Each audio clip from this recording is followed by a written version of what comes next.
கூட நாங்கள் வார்த்தைக்காக கடந்து செல்வோம். எத்தனை பேருக்கு போன 31ஆம் தேதி கொடுத்த வார்த்தை ஞாபகத்தில் இருக்குது என்று தெரியுமோ தெரியாது. உன் எல்லையிலெங்கும் சமாதானம், அதுதான் போன வருஷத்தினுடைய வாக்கு தத்தம் வார்த்தை. இரவு நாங்கள் தியானித்த வார்த்தை. உங்களுடைய குடும்பங்களிலே உங்களுடைய வாழ்க்கையிலே இந்த போன வருஷம் 2024 கண்டிப்பாக சமாதானம் இருந்திருக்கும் என்று நான் விசுவாசிக்கிறேன். அப்படி கொடுத்தவர்கள் ஒரு ஆமேன்னு சொல்லுங்கள். ஏனென்றால் கண்டிப்பாக உங்களை சமாதானத்துக்கூடாக நடத்தி அவர் சொல்ல வார்த்தை ஒரு நாளும் நிலத்தில் விழுந்து போகாது. இந்த நாளிலும் கூட நாங்கள் இந்த வருஷம் நாங்கள் இன்னொரு சொற்ப நேரத்திற்குள்ளாக அடுத்த வருஷத்துக்கு நாங்கள் 25வது ஆண்டிலே கர்த்தரங்களை கால் பதிக்க உதவி செய்வார். ஆகவே இந்த நாளிலும் கூட கர்த்தர் எங்களுக்கு இந்த வருஷத்திலும் கூட நாங்கள் கடந்து செல்லும்போது அடுத்த வருஷத்தில் கர்த்தர் எங்களுக்காக வைத்திருக்கிற காரியத்தை பார்ப்போம். லூக்கா சுவிசேஷம் 19வது அதிகாரம் 10வது வசனத்தை நாங்கள் வாசிப்போம். இழந்து போனதை தேடவும் ரட்சிக்கவுமே மனுஷகுமாரன் வந்திருக்கிறார் என்றார். ஆமென். பார்க்கிறோம். 10வது, இழந்து போனதை தேடவும் இரட்சிக்கவுமே மனுஷகுமாரன் வந்திருக்கிறார். இந்த நாளிலும் நான் ஜெபித்துக் கொள்கிறேன். தகப்பனே, இந்த நாளிலும் கூட இந்த வார்த்தையூடாக தகப்பனே எங்களோடு இடைப்படுவீராக. கர்த்தாவே, எங்களை மறைத்துமை வெளிப்படுத்தும். இந்த நாளிலும் கூட ஆண்டவரே அப்பா, இந்த இடத்துல வந்திருக்க உங்களுடைய பிள்ளைகள் நாங்கள் ஆண்டவரே எங்களை ஆண்டவரே அப்பா இந்த புதிய வருஷத்துக்குள்ளாகவும் ஆண்டவரே கர்த்தாவே தேவருடைய வார்த்தை கூடாக நீர் வழி நடத்தும்படியாய் கர்த்தர் இயேசு நாமத்தில் ஜெபிக்கிறோம் நல்ல பிதாவே, ஆமென். பாருங்கள், இந்த வசனம் சொல்லுகிறது, இழந்து போனதை தேடவும் இரட்சிக்கவுமே மனுஷகுமாரன் வந்திருக்கிறார். நாங்கள் இயேசு கிறிஸ்துடைய பிறப்பை இப்பொழுதுதான் கொண்டாடி இந்த புதிய வருஷத்துக்குள்ளே நாங்கள் கடந்து செல்கிறோம். இந்த வேதம் சொல்கிறது, இழந்து போதனை தேடவும் இரட்சிக்கவும் மனுஷகுமாரன் வந்திருக்கிறார். ஆகவே நாங்கள் இந்த வருஷத்தில் அநேகத்தை பெற்றுக்கொண்டிருக்கிறோம். அநேகத்தை பெற்றுக்கொண்டிருக்கிறோம். சிலருக்கு சில காரியங்கள் ஒருவேளை இன்னும் அரியஸ் மாதிரி இருக்கலாம், அல்லது சில இழப்புகள் இருக்கலாம். உங்களோட வாழ்க்கையில் சில இழப்புகள் கூட இருக்கலாம், என்ற ப்ளஸ் மைனஸ் இருக்கலாம். ஆனால் ஆண்டவற்ற வேதம் சொல்லுகிறது, இழந்து போனதை தேடவும் இரட்சிக்கவுமே மனுஷகுமாரன் வந்திருக்கிறார். அந்த இழந்து போனதை இந்த வருகிற 25வது வருஷத்தில் நாங்கள் காலடி எடுத்து வைக்கிற அந்த வருஷத்தில் அவர் கொடுக்க வல்லவராயிருக்கிறார். அந்த எதிர்பார்ப்போடு நாங்கள் அந்த வருஷத்துக்குள்ளே நுழைவோம் கண்டிப்பாக. ஏண்டா தேவன் அப்படியாக சொல்கிறார். இயேசு கிறிஸ்து இந்த பூமிக்கு வந்தது நான் நீங்கள் இழந்து போனதை தேடவும் அதை ரட்சிக்கவும் தான் தேவன் இந்த பூமிக்கு வந்தார் என்று சொல்லி இந்த வேதம் தெளிவாக சொல்லுது. அதற்காகவே கிறிஸ்து இயேசு வந்திருக்கிறார். ஆகவே அவர் நானும் நீங்களும் இன்னமும் பெற்றுக்கொள்ளாமல் இருக்கிற அந்த காரியம், இன்னும் பெற வேண்டிய காரியம், இன்னும் அரியஸ் போல இருக்கிற காரியம், அதை கொடுக்க அவர் வல்லவராயிருக்கிறார். பாருங்கள், யோவான் 10:10 வாசிக்கிறோம்.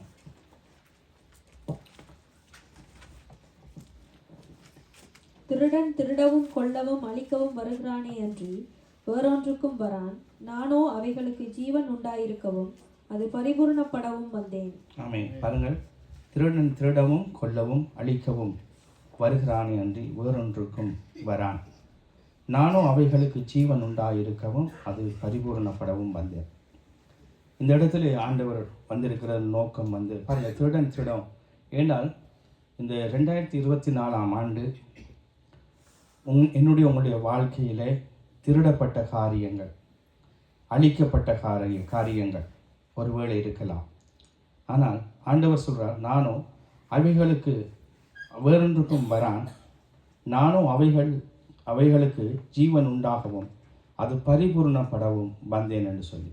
ஆகவே இந்த 2 வசனங்களிலே நாங்கள் பார்க்கிற காரியம், அங்கே தேவன் வந்ததனுடைய நோக்கம் நானும் நீங்களும் இழந்து போனதை அல்லது அது பரிபூர்ணம் இல்லாமல் இருக்கிறதை பரிபூர்ணப்படுத்த அவர் வந்தேன் என்று சொல்லுகிறார். ஆகவே இனி வருகின்ற நாங்கள் போகின்ற அந்த 25வது வருஷத்தில் 2025வது வருஷத்தில் ஒரு நம்பிக்கையோடு போகலாம். அந்த இழந்து போனதை கர்த்தர் எனக்கும் உங்களுக்கும் கொடுக்க வல்லவராயிருக்கிறார் என்று அவர் சொல்லுகிறார். நான் இதற்காகவே நான் வந்திருக்கிறேன், இதற்காகவே நான் உங்களோடு இருக்கிறேன் என்ற போல அங்கே வேதம் எங்களுக்கு தெளிவாக சொல்கிறது. பாருங்கள், எவற்றையெல்லாம் நாங்கள் இழந்து போனோம் என்று பார்த்தோம் என்று சொன்னால், ஆதி ஆகமம் 1வது அதிகாரம் 27, 28 நீங்கள் வாசித்து பாருங்கள். தேவன் தம்முடைய சாயலாக மனுஷனை சிருஷ்டித்தார், அவனை தேவ சாயலாகவே சிருஷ்டித்தார், ஆணும் பெண்ணுமாக அவர்களை சிருஷ்டித்தார். பின்பு தேவன் அவர்களை நோக்கி, நீங்கள் பலுகி பெருகி பூமியை நிரப்பி அதை கீழ்ப்படுத்தி சமுத்திரத்தின் மச்சங்களையும் ஆகாயத்து பறவைகளையும் பூமியின் மேல் நடமாடுகிற சகல ஜீவ ஜந்துக்களையும் ஆண்டு கொள்ளுங்கள் என்று சொல்லி தேவன் அவர்களை ஆசீர்வதித்தார். ஆண்டவர் ஆதாம் ஏவாளை அங்கே உண்டு பண்ணி அப்படியாக எல்லாவற்றையும் கீழ்ப்படுத்தி ஆண்டு கொள்ளுங்கள் என்று சொல்லி அங்கே சொல்லுகிறதை நாங்கள் பார்க்கிறோம். பாருங்கள், அந்த பின்பு தேவன் அவர்களை நோக்கி, நீங்கள் பல்கி பெருகி பூமியை நிரப்பி அதை கீழ்ப்படுத்தி சமுத்திரத்தின் மச்சங்களையும் ஆகாயத்து பறவைகளையும் பூமியின் மேல் நடமாடுகிற சகல ஜீவ ஜந்துக்களையும் ஆண்டு கொள்ளுங்கள் என்று சொல்லி தேவன் அவர்களை ஆசீர்வதித்தார். ஆகவே முதலாவது தேவன் எங்களுக்கு கொடுத்தது, தேவன் எல்லாவற்றையும் கீழ்ப்படுத்தி ஆண்டு கொள்ளும்படியாக அந்த ஆளுகிற தன்மையை அங்கே கொடுத்திருக்கிறான்னு சொல்லி நாங்கள் பார்க்குறோம். அதுதான் புதிய ஏற்பாட்டில் நாங்கள் பார்க்கும்போது பார்க்குறோம், அங்கே ராஜாக்களாக ஆசாரியர்களாக எங்களை அழைத்தார் என்று சொல்லி நாங்கள் பார்க்குறோம். ஆகவே அந்த இடத்துல அங்கே ஆதாமிட்டையும் ஏவாளையும் கொடுத்த அந்த ஆளுமையை அங்கே உங்களுக்கு தெரியும், ஆதாமும் ஏவாளும் அதிலே அந்த பாவத்திலே விழுந்தபடியினால் அவர்கள் இழந்து போனார்கள் என்று சொல்லி நாங்கள் பார்க்கிறோம். இன்றைக்கும் கூட எங்களோட வாழ்க்கையில் ஒருவேளை ஏதாவது ஒரு காரியம் எங்களை அங்கே அடிமைப்படுத்தி எங்களை கொண்டு போகுமே ஆனால் இந்த புதிய வருஷத்தில் திரும்பவுமாக, அதற்காகத்தான் இயேசு கிறிஸ்து வந்தார், நானும் நீங்களும் திரும்பவுமாக. பாருங்கள், அது மட்டும் இல்லாமல் ஆதியாகமம் 3ஆம் அதிகாரத்தில் 1, 2, 3, 4, 5, 6 வாசிங்க பார்ப்போம். தேவனாகிய கர்த்தர் உண்டாக்கின சகல காட்டு ஜீவன்களை பார்க்கிலும் சர்ப்பமானது தந்திரமுள்ளதாயிருந்தது. அது ஸ்திரீயை நோக்கி, நீங்கள் தோட்டத்தில் உள்ள சகல விருட்சங்களின் கனியையும் புசிக்க வேண்டாம் என்று தேவன் சொன்னது உண்டோ என்றது. ஸ்திரீ சர்ப்பத்தை பார்த்து, நாங்கள் தோட்டத்தில் உள்ள விருட்சங்களின் கனிகளை புசிக்கலாம், ஆனாலும் தோட்டத்தின் நடுவில் இருக்கிற விருட்சத்தின் கனியை குறித்து தேவன் நீங்கள் சாகாதபடிக்கு அதை புசிக்கவும் அதை தொடவும் வேண்டாம் என்று சொன்னார் என்றாள். அப்பொழுது சர்ப்பம் ஸ்திரீயை நோக்கி, நீங்கள் சாகவே சாவதில்லை, நீங்கள் இதை புசிக்கும் நாளிலே உங்கள் கண்கள் திறக்கப்படும் என்றும் நீங்கள் நன்மை தீமை அறிந்து தேவர்களைப் போல இருப்பீர்கள் என்றும் தேவன் அறிவார் என்றது. அப்பொழுது ஸ்திரீயானவள், அந்த விருட்சம் புசிப்புக்கு நல்லதும் பார்வைக்கு இன்பமும் புத்தியை தெளிவிக்கிறதற்கு இரட்சிக்கப்படத்தக்க விருட்சமாய் இருக்கிறது என்று கண்டு அதன் கனியை புசித்து தன் புருஷனுக்கும் கொடுத்தாள், அவனும் புசித்தான். ஆமென். காணும், பாருங்க, எங்களுக்கு தெரியும் பாவத்தில் விழுந்த சம்பவத்தை எங்களுக்கு நன்றாய் தெரியும். அதே போல அங்கே நாங்கள் பாருங்கள், ஆண்டு கொள்ளும்படியாக தேவன் கொடுத்த அதிகாரத்திலிருந்து இவர்கள் அங்கே விழுந்து போனார்கள் என்று சொல்லி நாங்கள் பார்க்கிறோம். இந்த நாளிலும் கூட நாங்களும் கூட அங்கே தேவன் எங்களுக்கு கொடுத்த அதிகாரத்தை அங்கே இழந்து போனவர்களாக ஒருவேளை நாங்கள் காணப்படலாம். பாருங்கள், இந்த 9வது வசனத்தை வாசிங்க, அதே 3:9.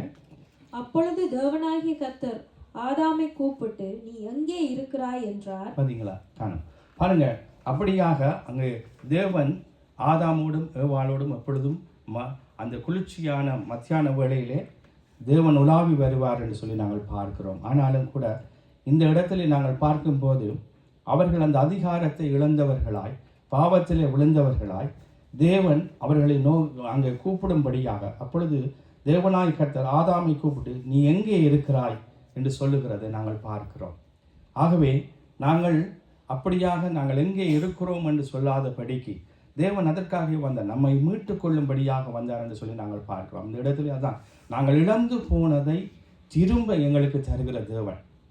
இந்த புதிய வருஷத்தில் தேவன் என்னுடைய வாழ்க்கையில் எதையெல்லாம் நாங்கள் இழந்து போனோமோ அல்லது இதையெல்லாம் இன்னமும் நாங்கள் பெற்றுக்கொள்ளாமல் இருக்கிறோமோ, குறைவோடு இருக்கிறோமோ, அதை நிறைவாக்கும்படியாகவே தேவகுமாரன் பூமிக்கு வந்தார் என்று சொல்லி நாங்கள் பார்க்கிறோம்.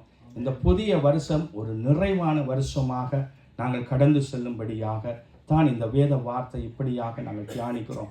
என்னென்று சொன்னால் நாங்கள் எதையும் இழந்திருக்கலாம், ஆனாலும் கூட அதை அவர் திரும்ப தருகிறவராக நாங்கள் பார்க்கிறோம் என்று பார்க்கிறோம். பாருங்கள், யோபுவை நீங்கள் பார்த்தீங்கன்னு சொன்னால் யோபு புத்தகத்தில் 1ஆம் அதிகாரத்தில் நாங்கள் வாசிக்கிறோம். யோபு எல்லாவற்றையும் அங்கே இழந்து போகிறான் என்று சொல்லி நாங்கள் பார்க்கிறோம். அவன் சகலவற்றையும் அங்கே இழந்து போனான் என்று சொல்லி நாங்கள் பார்க்கிறோம். ஆனாலும் கூட அந்த யோபுனுடைய பாருங்கள், யோபு அந்த 23வது அதிகாரத்திலே பாருங்கள், 1வது அதிகாரத்திலே நாங்கள் பார்க்கிறோம், அவனுடைய சொத்துக்களை இழந்து போகிறான். அது மட்டுமல்ல, அவன் தன்னுடைய சுகத்தை இழந்து போகிறான், தன் பிள்ளைகளை இழந்து போகிறான், சகலவற்றையும் இழந்து போகிறான். அங்கே சகலவற்றையும் அங்கே இழந்து போனான் என்று சொல்லி நாங்கள் பார்க்கிறோம். ஆனாலும் கூட அந்த யோபுனுடைய வாழ்க்கையிலே நாங்கள் பார்க்கும்போது அவன் எல்லாவற்றையும் இரட்டத்தனியாக பெற்றுக்கொண்டான் என்று சொல்லி நாங்கள் பார்க்கிறோம். பிரியமான பிள்ளைகளை பாருங்கள், ஆகவே தேவன் அங்கே யோபுடைய வாழ்க்கையை நாங்கள் பார்க்கும்போது அங்கே யோபு வந்து எவ்வளவோ தூரம் அங்கே மனைவி கூட அங்கே சொல்லுகிறது நாங்கள் பார்க்கிறோம். நீ இன்னும் அந்த 2வது அதிகாரம் 9வது வசனத்தை வாசித்து பாருங்கள். அப்பொழுது அவன் மனைவி அவனை பார்த்து, நீர் இன்னும் உம்முடைய உத்தமத்தில் உறுதியாய் நிற்கிறீரோ, தேவனை தூஷித்து ஜீவனை விடும் என்றார். பாருங்கள், அப்படியாக யோபுவை குறித்து ஆண்டவர் சொல்லும் போதே நீங்க பார்த்தீங்கன்னு சொன்னா யோபு 1ஆம் அதிகாரம் 8வது வசனத்தை வாசிங்க.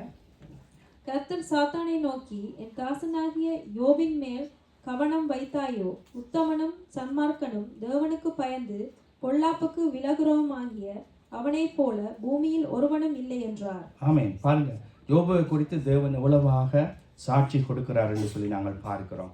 பாருங்கள், கர்த்தர் சாத்தானை நோக்கி, என் தாசனாகிய யோபுவின் மேல் கவனம் வைத்தாயோ, உத்தமன் சன்மார்க்கன் தேவனுக்கு பயந்து பொல்லாப்புக்கு விலகிறவனாகிய அவனைப் போல என்று சொல்லி நாங்கள் பார்க்கிறோம். அங்கே நாங்கள் பார்க்கும்போது அங்கே யோபு கடைசி வரைக்கும் அந்த மனைவி கூட சொல்லுகிறான், நீர் இன்னும் உம்முடைய உத்தமத்திலே உறுதியாய் நிற்கிறீரோ அப்படின்னு சொல்லும்போது கூட அவன் தேவனை அங்கே தூசிக்கவில்லை என்று சொல்லி நாங்கள் பார்க்கிறோம். பாருங்கள், அந்த 1ஆம் அதிகாரம் 22வது வசனம் சொல்லுது, இவை எல்லாவற்றிலும் யோபு பாவம் செய்யவும் இல்லை, தேவனை பற்றி குறை சொல்லவும் இல்லை என்று சொல்லி பார்க்கிறோம். இந்த இடத்துல நாங்கள் பார்க்கிறது அதுதான். அங்கே யோபுடைய வாழ்க்கையில் பார்க்கும்போது யோபு அங்கே சகலவற்றையும் இழந்து போனான் என்று பார்க்கிறோம். சுகத்தை இழந்தான், பிள்ளைகளை இழந்தான், சொத்தை இழந்தான். அந்த மனைவி கூட அவனை வெறுக்கிற அளவுக்கு தான் அவனுடைய வாழ்க்கை இருக்கிறது. அது மட்டும் இல்லை, அந்த யோபுடைய நண்பர்களை நீங்கள் பார்த்தீர்கள் சொன்னால் அங்கே வந்த நண்பர்கள் ஒருவர் கூட அங்கே அந்த யோபுவை குறித்து நல்ல மாதிரி பேசினதாக காணப்படவில்லை என்று சொல்லி பார்க்கிறோம். ஆனால் அந்த இடத்திலும் கூட யோபு தேவனுக்கு உத்தமமாய், தேவனுக்கு குறை சொல்லாதவனாய் அங்கே காணப்படுகிறதை நாங்கள் பார்க்கிறோம். அப்படியாக அந்த யோபுவினுடைய நிலைமையை பார்க்க 23வது யோபு 23 8 9 10 வாசிங்க. இதோ நான் முன்னாக போனாலும் அவர் இல்லை, பின்னாக போனாலும் அவரை காணேன். இடது புறத்தில் அவர் கிரியை செய்தும் அவரை காணேன். வலது புறத்தில் நான் அவரை காணாதபடிக்கு ஒளித்திருக்கிறார். ஆனாலும் நான் போகும் வழியை அவர் அறிவார். அவர் என்னை சோதித்த பின் நான் பொன்னாக விளங்குவேன். ஆமென். பாருங்க, அவர் யோபுடைய நிலைமையை நீங்க பார்த்தீங்கன்னா, இவ்வளவு உத்தமமாய், சன்மார்க்கனாய், தேவனுக்கு பயந்தவனாய், அப்படியாக நீதி நடப்பிக்கிற ஒரு மனுஷனாக இருந்த போதிலும் அவனுடைய வாழ்க்கையிலும் கூட அவனுடைய நிலைமை எப்படி இருந்ததுன்னு சொன்னால், இதோ நான் முன்னாக போனாலும் அவர் இல்லை, பின்னாக போனாலும் அவரை காணேன். இடது புறத்தில் அவர் கிரியை செய்தும் அவரை காணேன். வலது புறத்திலும் நான் அவரை காணாதபடிக்கு ஒளித்திருக்கிறார். ஆனாலும் நான் போகும் வழியை அவர் அறிவார். அவர் என்னை சோதித்த பின் நான் பொன்னாக விளங்குவேன். அதுதான் பிரியமானவர்களே, ஒருவேளை உங்களோட வாழ்க்கையில நீங்கள் சரியாக சன்மார்க்கமாக யோபுவை போல கர்த்தருக்கு பயந்து பொல்லாப்புக்கு விலகி நீங்கள் ஓடிக்கொண்டு போன போதிலும் உங்களுக்கு ஒரு போராட்டம் பிரச்சனை வந்தாலும் கூட நாங்கள் யோபுவை போல கடைசி வரைக்கும் கர்த்தர் எங்களை கர்த்தருக்கு தெரியாமல் எங்களுக்கு ஒரு காரியமும் அங்கே அனுமதிக்கப்படுவதில்லை என்று சொல்லி அங்கே நாங்கள் பார்க்கிறோம். இந்த யோபுடைய நிலைமையை நாங்கள் பார்க்கிறோம். அப்படியாக யோபுவுக்கு அவ்வளவு தூரம் அவருடைய நண்பர்கள் சொன்ன போதிலும் கூட ஜோபு உறுதியாய் அந்த உத்தமத்திலே உறுதியாய் தரித்திருந்தான் என்று சொல்லி நாங்கள் பார்க்கிறோம். அது மட்டும் இல்லை, ஜோபுடைய வசனம் என்னன்னு சொன்னால், அந்த யோபு 19வது அதிகாரம் 25வது வசனத்தை வாசித்து பாருங்க.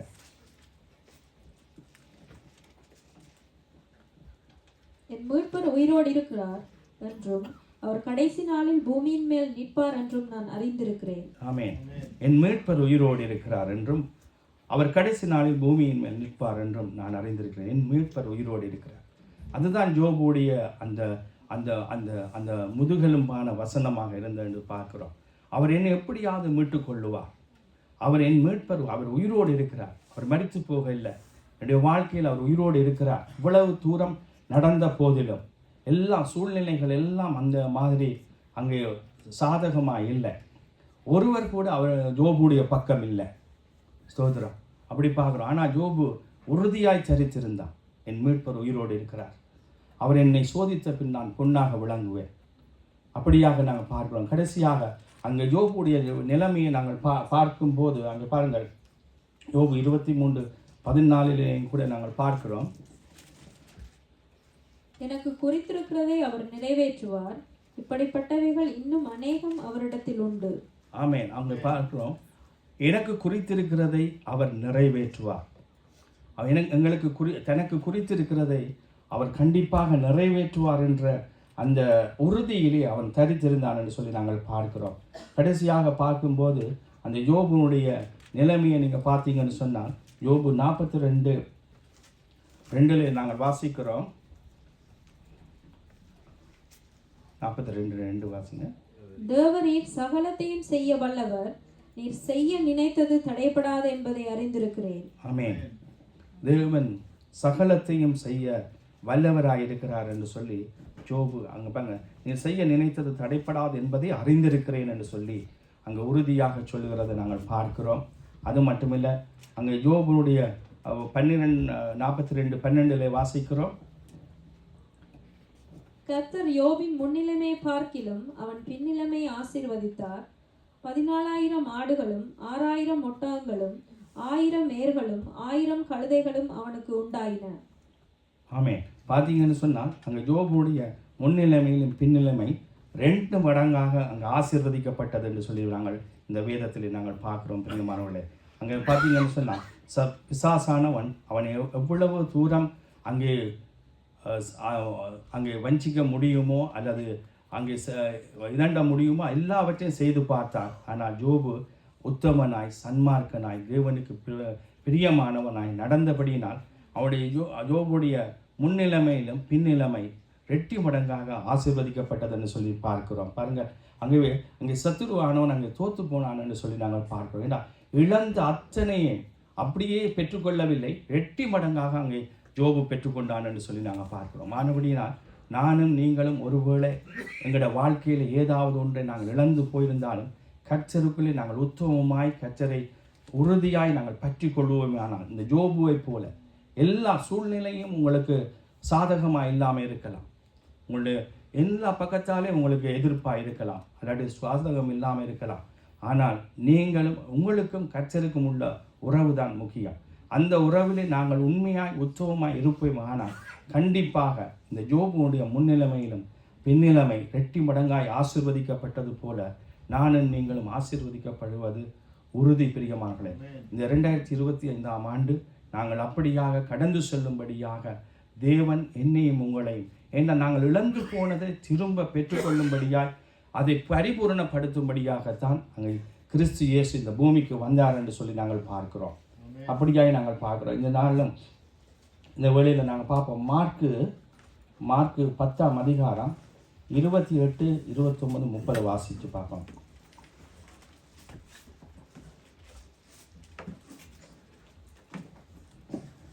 அப்பொழுது பேதுரு அவரை நோக்கி, இதோ நாங்கள் எல்லாவற்றையும் விட்டு உம்மை பின்பற்றினோமே என்று சொல்லத் தொடங்கினான்.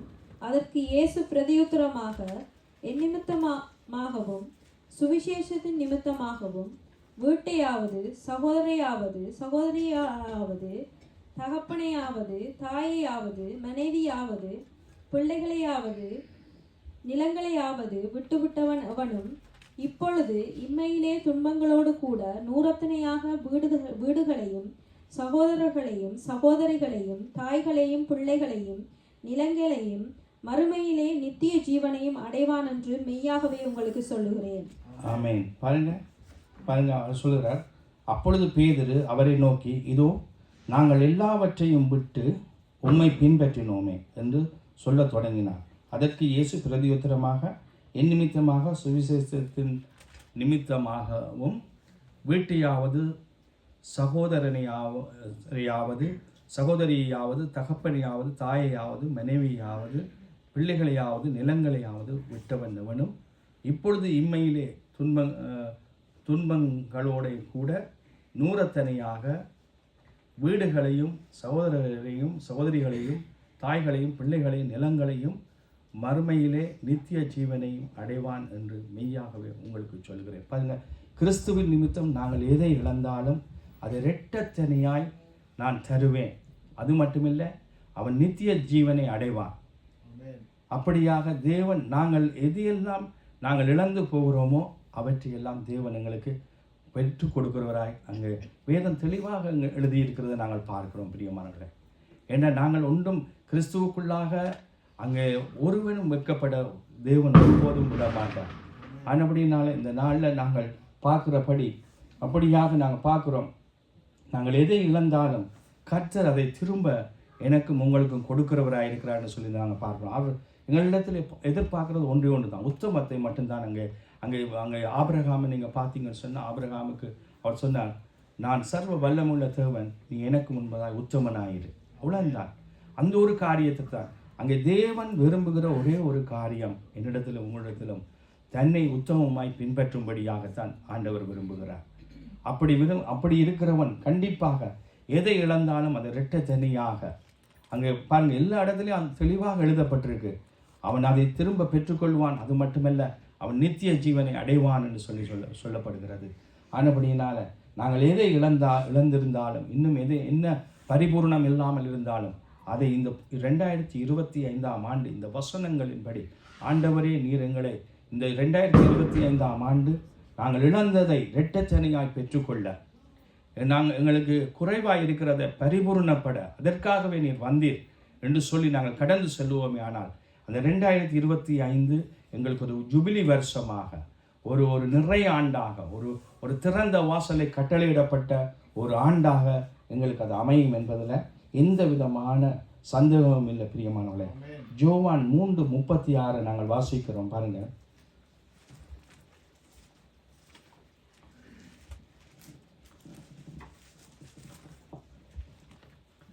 குமாரனிடத்தில் விசுவாசமாய் இருக்கிறவன் நித்திய ஜீவனை உடையவனாய் இருக்கிறான். குமாரனை விசுவாசியாதவனோ ஜீவனை காண்பதில்லை, தேவனுடைய கோபம் அவன் மேல் நிலை நிற்கும் என்றார். ஆமென். அப்படியாக நாங்கள் பார்க்கிறோம், அங்கே குமாரன் உடையவன் நித்திய ஜீவனை உடையவன் என்று சொல்லி நாங்கள் பார்க்கிறோம். பாருங்கள், அப்படியாக நாங்கள் இன்னும் ஒன்றை நாங்கள் பார்க்கிறோம். பாருங்கள், அங்கே 1 சாமுவேல் 30ஆம் அதிகாரம் 8வது வசனத்தை வாசிங்க.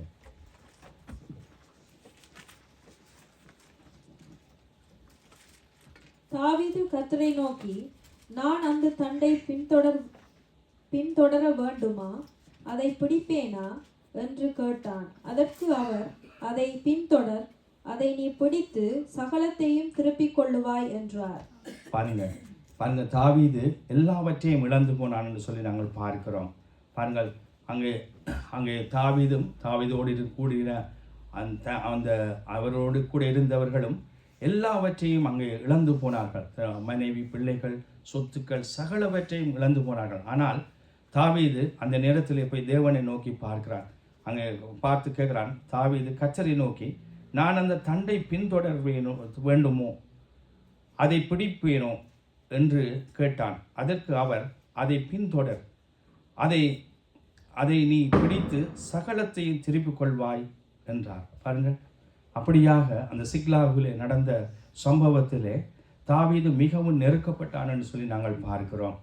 தாவீதுடைய நிலைமை, தாவீதோடு கூட இருந்த அந்த சகலருமே தாவீதை வெறுத்தார்கள், தாவீதை கல்லறிய பாருங்கள் 6வது வசனத்தை வாசிச்சு பாருங்கள். தாவீது மிகவும் நெருக்கப்பட்டான். சகல ஜனங்களும் தங்கள் குமாரர் குமாரத்திகளின் நிமித்தம் மன கிளேசமானதினால் அவனை கல்லெறிய வேண்டும் என்று சொல்லிக் கொண்டார்கள். தாவீது தன் தேவனாகிய கர்த்தருக்குள்ளே தன்னை திடப்படுத்திக் கொண்டான். ஆமென். பாருங்கள் தாவீது மிகவும் நெருக்கப்பட்டான் என்று சொல்லி நாங்கள் பார்க்கிறோம். அது மட்டுமில்லை, தாவீது அந்த 4வது வசனத்தில் பார்க்கிறோம், அப்பொழுது தாவீதும் அவனோடு இருந்த ஜனங்களும் அழுகிறதற்கு தங்களில் பெனல் இல்லாமல் போகும் மட்டும் சத்தமிட்டு அழுதார்கள் என்று சொல்லி பார்க்கிறோம். அந்த அளவுக்கு தாவீதனுடைய நிலைமை இருந்தது என்று சொல்லி நாங்கள் பார்க்கிறோம். ஏனென்றால் அவனுடைய பிள்ளைகள், மனைவி, சகலவற்றையும், சொத்துக்கள் சகலவற்றையும் அங்கே சூறையாடி போய் விட்டார்கள். அது மட்டுமில்லை, அவனோடு இருந்தவர்கள் எல்லாருடைய காரியமும் அதே நிலைமை தான் என்று சொல்லி பார்க்கிறோம். அதனால அவன் மிகவும் அழுதான் என்று சொல்லி பார்க்கிறோம். சத்தமிட்டு அழுதான், தன் பெலன் போகும் வரைக்கும் அழுதான் என்று சொல்லி நாங்கள் பார்க்கிறோம். அது மட்டுமில்லை, தாவீது நெருக்கப்பட்டான். எப்படி என்று சொன்னால், அவனோடு இருந்தவர்கள் எல்லாரும் அவனுக்கு விரோதமாய் மாறினார்கள்.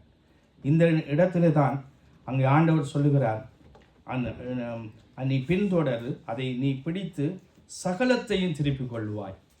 சகலவற்றை ஒன்று கூட இல்லாதபடிக்கு நீ சகலவற்றையும் திருப்பிக் கொள்வாய். அப்படினால்தான் இந்த புதிய வருஷத்தில் நானும் நீங்களும் இழந்து போனதை சகலதும், எங்களோட வாழ்க்கையில் இழந்து போன எதுவாக இருந்தாலும் அதை கர்த்தர் திருப்பி கொடுக்க அவர் வல்லவரார்கள்.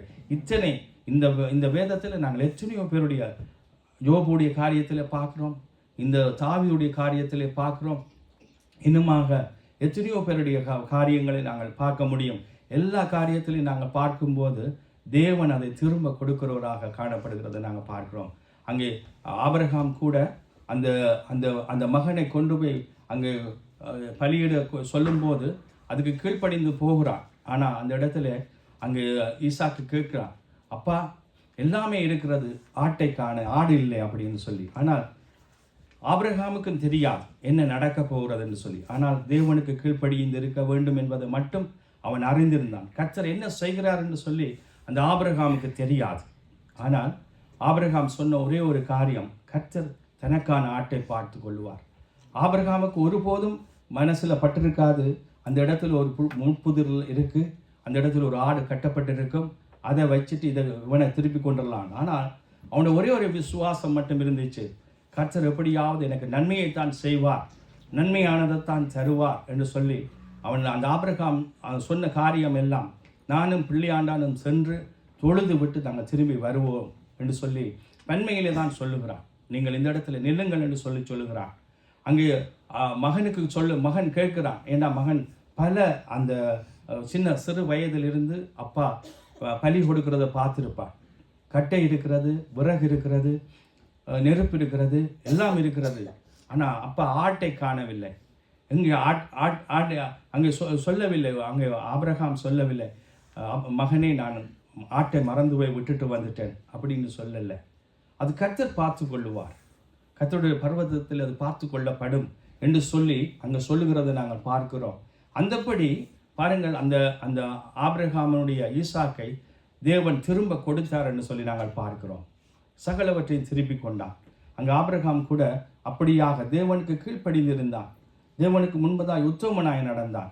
ஆனபடினால் அவன் அங்கே எல்லாவற்றையும் அங்கே திருப்பி கொண்டான் என்று சொல்லி நாங்கள் பார்க்கிறோம். நாங்களும் கூட இந்த புதிய வருஷத்தில் வருகிறதான இந்த புதிய வருஷத்தில் நாங்கள் இழந்து போனது எதுவாக இருந்தாலும் இந்த வார்த்தைகளின்படி நாங்கள் இந்த வார்த்தையை மட்டும் நம்பினா, பாருங்கள், அந்த அந்த சூழ்நிலையை பார்த்தால் அது திருப்பி கொள்ளக்கூடிய மாதிரி இல்லை. அந்த எந்த ஒரு காரியத்தில் நீங்கள் பார்த்தீங்கன்னு சொன்னால் அங்கே திருப்பி கொள்ளக்கூடிய மாதிரி இல்லை. ஆனாலும் கூட அங்கே என்ன நடக்க போகிறதுன்னு சொல்லி அடுத்த நிமிஷம் என்னன்னு சொல்லி ஒருவருக்கும் தெரியலை, யோபுக்கும் தெரியலை என்ன நடக்குதுன்னு சொல்லி. ஆனால் ஆபிரகாமுக்கு தெரியல என்ன சொல்லுறது என்ன செய்கிறதுன்னு தெரியல. தேவன் சொல்லுகிறத மட்டும் அவர்கள் செய்கிறார்கள். பாருங்கள், இந்த இடத்துலையும் கூட நாங்கள் பார்க்குறோம். ஆகவே என்ன செய்கிறேன்னு தெரியும், ஆனால் தேவன் அவ்வளவற்றை அதை எல்லாத்தையும் அவர்களுக்கு அவரவர்களுடைய காரியத்திலே அங்கே திரும்ப கொடுத்தாருன்னு சொல்லி நாங்கள் பார்க்கிறோம். ஆகவே இவ்வளவு பேருடைய காரியத்தில் இவர்களுடைய காரியத்தில் அவர் தேவன் இப்படி இருப்பார்னு சொன்னால், உங்களுடைய என்னுடைய காரியத்தில் வருகிற 2025ஆம் ஆண்டு எதையெல்லாம் நாங்கள் இழந்து போனோமோ அதை திரும்ப கொடுக்க அவர் வல்லவராயிருக்கிறார். பிரியமானவர்களே, என்று சொன்னால் நாங்கள் ஒருவேளை உறவுகளை கூட நாங்கள் இழந்திருக்கலாம். பாருங்கள், அங்கே நகோமியுடைய வாழ்க்கையில் நாங்கள் பார்க்கிறோம். அந்த நகோமியுடைய வாழ்க்கை முடியும் போது, அந்த ரூத்துடைய புத்தகத்தில் முடியும் போது நகோமி பெற்றாள் என்று கிடக்குது. ஆனால் உண்மையாகவே ரூத்துக்கு தான் அந்த பிள்ளை பிறக்கிறது. அந்த வசனம் எப்படி எழுதப்பட்டிருக்குன்னு சொன்னால், நகோமியின் மடியிலே நகோமி பெற்றாள் அப்படி என்று சொல்லி எழுதப்படுகிறது. பாருங்கள் பிரியமானவர்களே, ஆகவே தேவன் எப்படியோ அவருடைய காரியத்தில் எவர்கள் எதையெல்லாம் இழந்தார்களோ அதை திரும்ப கொடுக்க ஆண்டவர் வல்லவராயிருக்கிறார். உங்களுடைய என்னுடைய வாழ்க்கையில் நாங்கள் விசுவாசித்தால் அது போதும். இது எப்படி நடக்கும், இனி எனக்கு இது நடக்காதே, இது போகாதே, இது வராதே, நோ, அது ஏதோ ஒரு முறையில் கர்த்தர் இந்த வார்த்தைக்கு என்ன பொறுத்தவரையிலே இவர் உண்மை உள்ளவராயிருக்கிறார். நீங்கள் எவர்களெல்லாம் நாங்கள் விசுவாசிக்கிறோமோ அவர்கள் கண்டிப்பாக இந்த 25வது வருஷம் கண்டிப்பாக நாங்கள் பெற்றுக்கொள்வோம். என்ன பொறுத்தவரை அதுதான். நீங்கள் சுகத்தை இழந்திருக்கலாம், சுகத்தை பெற்றுக்கொள்வது. நீங்கள் பொருளாதாரங்களை இழந்திருக்கலாம், அதை திரும்ப கர்த்தர் கொடுப்பார். நீங்கள் உறவுகளை இழந்திருக்கலாம், அது ஏதோ ஒரு முறையிலே அந்த உறவுகள் அது திரும்ப வரும். ஒரு முறை எப்படித்தான் அந்த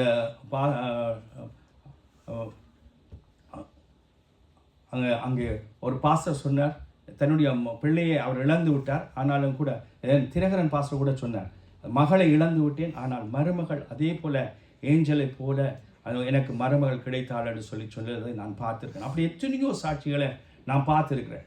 ஆகவே தேவன் ஏதோ ஒரு முறையில், அதான் அந்த நகோமியுடைய புத்தகத்தை நாங்கள் வடிவாக நீங்கள் வாசித்து பார்த்தீங்கன்னு சொன்னால், அப்படியாக எதை இழந்தாலும் தேவன் அதை கொடுக்க வல்லவராயிருக்கிறார். என்றால் நீங்கள் இழந்து போனது ஒரு நாளும் என்ன தேவன், நீங்கள் பாருங்கள், அந்த 1 சாமுவேல் 30வது அதிகாரம் 19வது வசனம் பார்க்கிறோம்.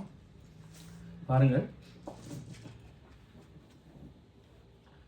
அவர்கள் கொள்ளையாடி கொண்டு போன எல்லாவற்றிலும், சிறியதிலும் பெரியதிலும், குமாரரிலும் குமாரத்திகளிலும் ஒன்றும் குறைபடாமல் எல்லாவற்றையும் தாவீது திருப்பிக் கொண்டான். ஆமென். பாருங்க, அவர்கள் கொள்ளையாடி கொண்டு போன எல்லாவற்றிலும், சிறியதிலும் பெரியதிலும், குமாரரிலும் குமாரத்திகளிலும் ஒன்றும் குறைபடாமல் எல்லாவற்றையும் தாவீது திருப்பிக் கொண்டான் என்றார். தேவன் அப்படிப்பட்டவர். உங்களுடைய என்னுடைய வாழ்க்கையில் இழந்து போனதை திரும்ப தர அவர் வல்லவராயிருக்கிறார். பிரியமானவர்களே, அது எங்கட தமிழில் சொல்ல போனால் ஒரு சுண்ணாம்பு கூட மிச்சம் விடவில்லை. அத்தனையும் எதெல்லாம் நீங்கள் இழந்து போனீங்களோ அதையெல்லாம் இந்த புதிய வருஷத்தில் தேவன் உங்களுக்கும் எனக்கும் திரும்ப தர அவர் வல்லவராயிருக்கிறார். அது எதுவாக இருந்தாலும் எப்படி என்று நீங்கள் ஒருவேளை நீங்கள் சந்தேகப்பட வேண்டிய அவசியமே இல்லை. நீங்கள் இந்த சம்பவங்கள் எல்லாவற்றையும் நீங்கள் வடிவாக தியானித்து பாருங்கள், இந்த வேதத்தை தியானித்து பாருங்கள். அந்த இடத்துல எல்லாம் நீங்கள் பாருங்கள், ஆபிரகாமுக்கு சொல்கிறதுக்கு விடை இல்லை. சிம்பிளாக சொல்லிட்டு போகிற கர்த்தர் பார்த்து கொள்வார். அவருடைய சமூகத்தில் பார்த்து கொள்ளப்படும். ஏனென்றால் அவர்கிட்ட விடை இல்லை. அவர்கிட்ட சொல்கிறதுக்கு இது எப்படி ஆகும் தெரியாது. அங்கே நகோமி சொல்லுகிறார், இந்த ரூத்தை பார்த்து சொல்லுகிறார், இந்த காரியம் எப்படி ஆகுமோ பொறுத்திரு அப்படின்னு சொல்லுகிறார். நீங்கள் எல்லா இடத்துல நீங்கள் பார்த்தீங்கன்னு சொன்னால் அந்த இடத்துல தேவன் அதைத்தான் அங்கே கொடுக்குறார். யோபு அவன் சொல்லுகிறான், நான் போகும் பாதை அவர் அறிவார் என்றதை மட்டும்தான் அறிந்திருக்கிறேன். நான் முன்னுக்கு போனேன், பின்னுக்கு போனேன், எல்லா இடத்துலையும் பார்த்தேன், வலது பக்கம் பார்த்தேன், இடது பக்கம் பார்த்தேன், கர்த்தரை காணவில்லை. தேவன் எனக்கு ஒளித்திருக்கிறார் என்று சொல்லி யோபு சொல்லுகிறார். ஆனால் யோபுடைய முன்னிலைமையிலும் பின்னிலைமை 2 மடங்காய் ஆசீர்வதிக்கப்பட்டான். சத்துரு அங்கே தோற்று போனான். பிரியமானவர்களை பாருங்கள், சாத்தான் நான் நினைக்கிறேன் இப்படி யோசிச்சுப்பான், மூட்டுத்தனமாக போய் யோபுவை தொட்டு பார்த்தேன். ஏனென்றா அவனுக்கு இருந்ததை விட 2 மடங்காக கொடுக்க வேண்டி வந்துச்சு. அப்படித்தான் தேவன் உங்களுக்கும் எனக்கும் 2 மடங்காக நாங்கள் இழந்து போனதுக்கு பதிலாக அங்கே பார்க்கிறோம் 2 மடங்காக தர அவர் வல்லவராயிருக்கிறார். நாங்கள் எதையெல்லாம் இழந்து போனோமோ கண்டிப்பாக இந்த புதிய வருஷத்தில் நாங்கள் பெற்றுக்கொள்வோம் என்ற விசுவாசத்தோட இந்த புதிய வருஷத்துக்குள்ளே கடந்து செல்லுவோம். கர்த்தர் நிச்சயமாக உங்களையும் என்னையும் ஆசீர்வதிக்க அவர் போதுமானவராக இருக்கிறார். இந்த நன்றி பலிகளை நடத்தின அந்த சௌரன் கூட சொன்னது போல நாங்கள் எம்மாத்திரம், எங்களை நினைக்கிறதுக்கு நாங்கள் எம்மாத்திரம், எங்களை இப்படி ஆசீர்வதிக்க நாங்கள் எம்மாத்திரம். கர்த்தருக்கு நாங்கள் பிரியமில்லாதவர்களாக நடந்தவர்கள், சத்துருக்களாக இருந்தவர்கள். ஆனாலும் கூட கர்த்தர் உங்கள் மேலே வைத்திருக்கிற தயவின் நிமித்தம் இந்த இடத்துல 31ஆம் தேதி இரவு நாங்கள் இந்த இடத்துல வந்து தேவனை ஆராதிக்கும்படியாய் தேவன் கொடுத்திருக்கிறார். அது மட்டுமில்லை, இந்த சபையில் எவ்வளவு நெருக்கத்தை நாங்கள் சந்தித்தோம். அவ்வளவற்றை நாங்கள் திருப்பிக் கொள்ளத்தக்கதாக இந்த இடம், இந்த 31ஆம் தேதி நைட் ப்ரேயர் செய்கிறதுக்கு கஷ்டம், அந்த 2 மணி ஆராதனை செய்கிறதுக்கு கஷ்டம், எத்தனையோ காரியங்கள். நான் இந்த கிறிஸ்மஸ் காரியத்தில் கூட பார்த்தேன் தேவனுடைய கரத்தை. உண்மையாகவே நினைக்கிறதுக்கும் வேண்டுதற்கும் அதிகமாய் கர்த்தர் செய்தார். பிரியமானவர்களே, இதெல்லாம் நீங்கள் இழந்து போனதை நான் திரும்ப தருவேன் என்றதுக்கு ஒரு முன்னடையாளம்.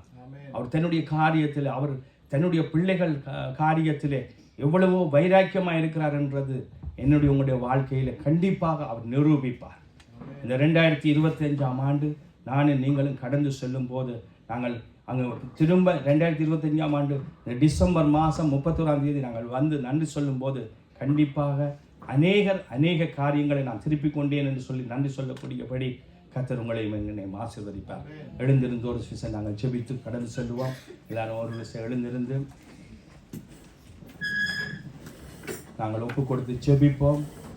ஆண்டவரே, இன்னும் எத்தனையோ காரியங்கள் எனக்கு நிறைவேற இருக்கு. இன்னும் எத்தனையோ காரியத்தில் நான் குறைவுபட்டிருக்கிறேன், அல்லாட்டி நான் இழந்து போயிருக்கிறேன்.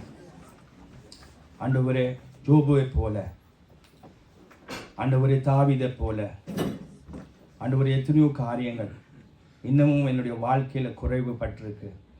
இந்த புதிய வருஷத்தில் எனக்கு ஒரு திறந்த வாசலை கட்டளையிடும். அந்த மாதிரி நாங்கள் ஒப்பு கொடுத்து நாங்கள் ஒரு விஷயம் நாங்கள் எல்லாருமே ஒரு விஷயம் நாங்கள் செபிப்போம். ஆண்டவரே, ஐயா தகப்பனே, நீர் இதற்காகவே இந்த பூமிக்கு வந்தீர் சுவாமி. இழந்து போனதை ஆண்டவரை திரும்ப எங்களுக்கு கொடுக்க நீர் வல்லவராயிருக்கிறார். தகப்பனே, உம்மை நன்றியோடுமே துதிக்கிறோம், ஸ்தோத்தரிக்கிறோம். இந்த வார்த்தைகளின் படிக்கத்தான் நாங்கள் எவற்றையெல்லாம் நாங்கள் இழந்து போனோமோ ஆண்டவரே தகப்பனே, அதை 2 மடங்காக யோபுவை நீர் ஆசீர்வதித்தது போல ஆண்டவரே நாங்கள் உத்தமமாய் நடக்க எங்களுக்கு உதவி செய்யுங்க சுவாமி. ஆண்டவரே, ஒப்பு கொடுத்து நாங்கள் செபிக்கிறோம் சுவாமி. தகப்பனே, இந்த நாளில கர்த்தாவே, தேவரீர் இழந்து போனதை திரும்ப தருவேன் என்று சொன்னீங்க சுவாமி. நீர் சிறிதாயினும் பெரிதாயினும் எல்லாவற்றையும் நீ திருப்பிக் கொள்ளுவாய் என்று தாவீதுக்கு சொன்னது போல ஆண்டவரே எங்களுடைய வாழ்க்கையில கர்த்தாவே, ஆண்டவரே நாங்கள் நெருக்கப்பட்ட காலங்கள் ஆண்டவரே ஒப்பு கொடுத்து நாங்கள் செபிக்கிறோம். தகப்பனே, ஒப்பு கொடுத்து நாங்கள் துதிக்கிறோம், ஸ்தோத்தரிக்கிறோம். எவற்றையெல்லாம் நாங்கள் இழந்து போனோமோ அவற்றையெல்லாம் நாங்கள் பெற்றுக்கொள்ள கர்த்தர் உதவி செய்வீர்களா. இந்த இடத்துல இருக்கிற ஒவ்வொரு பிள்ளைகளையும் ஆண்டவரே இந்த புதிய வருஷத்துக்குள்ளாக ஆண்டவரை பெற்றுக்கொண்டு திரும்ப பரிபூரணப்பட தகப்பனே ஒப்பு கொடுத்து நாங்கள் செபிக்கிறோம். இயேசுவை ஒப்பு கொடுத்து நாங்கள் செபிக்கிறோம், துதிக்கிறோம், ஸ்தோத்தரிக்கிறோம், நன்றி சொல்லுவோம். இயேசு கிறிஸ்துவின் வல்லமையுள்ள நாமத்தினால் ஆண்டவரே தகப்பனே உம்மை துதிக்கிறோம் ஐயா. ஓ நன்றி சொல்லுகிறோம் ஆண்டவர். ஓ தேங்க்யூ லார்ட் ஜீசஸ். நன்றி அப்பா. சம்பூர்ணமாய் ஆண்டவரே, இதோ நான் புதிய காரியத்தை செய்கிறேன், இப்பொழுதே தோன்றும் என்று சொன்னீங்கள் கர்த்தா. அந்தபடி கர்த்தாவே, தேவரே, ஆண்டவரே, அப்பா தகப்பனே, ஓ ஒரு ஆண்டவரே இந்த புதிய வருஷத்துக்குள்ளா ஆண்டவரே எங்களை ஆண்டவரை நிறைவாக்கும்படியா, இந்த இடத்துல ஆண்டவரே குறைவுகள் நிறைவாக்கப்படும்படியா, தேவைகள் சந்திக்கப்படும்படியா, இழந்தவற்றை எல்லாம் 2 மடங்காய் ஆசீர்வதிக்கும்படியா தகப்பனே ஒப்பு கொடுத்து நாங்கள் செபிக்கிறோம். தகப்பனே ஒப்பு கொடுத்து நாங்கள் துதிக்கிறோம், ஸ்தோத்தரிக்கிறோம், நன்றி சொல்கிறோம். இயேசு கிறிஸ்துவின் நாமத்தினால் நன்றி சொல்லி நாங்கள் துதிக்கிறோம், ஸ்தோத்திரம், ஸ்தோத்திரம். Thank you Lord Jesus. நன்றி. ஓ ஜீசஸ். ஹalleluya. ஸ்தோத்திரம்.